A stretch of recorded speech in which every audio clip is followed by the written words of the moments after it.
wafdi horkacayso xildhibaanad Faadumo Guulwade oo ka tirsan baarlamaanka dowlad goboleedka Koonfur Galbeed ayaa soo gaaray Baraawe caasimada rasmiga ee Koonfur Galbeed. maamulka degmada Baraawe oo horkacayo gudoomiye ku-xigeenka amniga siyaasadda ahna kusimaha duqa magaalada iyo ururo ka jira degmada ayaa soo dhaweeyay xildhibaanada. ujeedada safarka ayaa ah socdaal hordhac ah iyadoo madaxweyne Cabdicasiis Lafta Garan la filayo inuu soo gaaro caasimada rasmiga ee Koonfur Galbeed Soomaaliya. وهرين قدوميها أمنية iyo siyaasadda Baraawe ahna kusimaha duqa magaalada ayaa goobta ka hadlay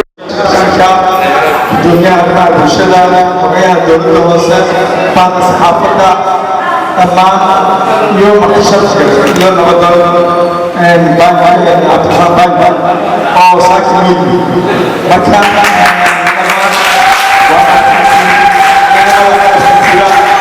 booliska dhammaan warmaysantiin sida aan u soo wada dowladda walaashana Faadumo Guulwade oo maanta loo timid oo waqti badan ku sugayay ilaa iyo reesayna iyo Baraawe xafladan aad iyo aad hadda la leeyahay haweenka dhalinyarada walaashana Soomaaliya imaamka degmada Baraawe dhammaan ayuu soo yeeshay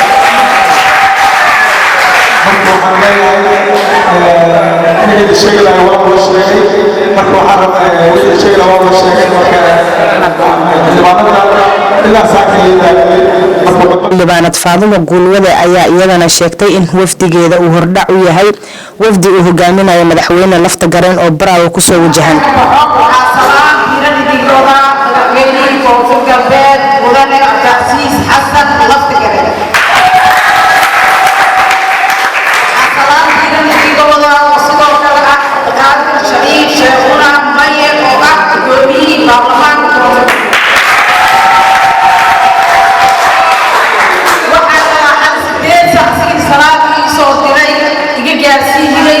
سلطان آدم سلطان سوفي سلطان بنيو وحق السودان سعودية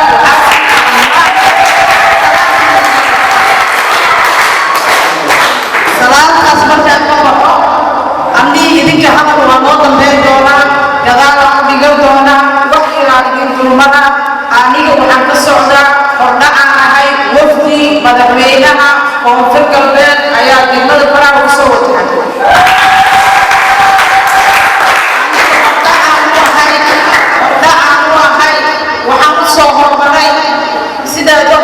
تكنولوجيا وفر قلبين دمان مدحوينها سعودات ومروية تكنولوجيا تبقى ساوكا في العالم تبقى مسوا في العالم دي مكان وبدل هذا كنت يواجه برضه وكفقوا يواجهي كفقوا برا وقصوا برا وقصنا وقت في الملك وقلنا هاي وكما هاي وحنا يقول ما مسوا برا كم تاجينا تشلق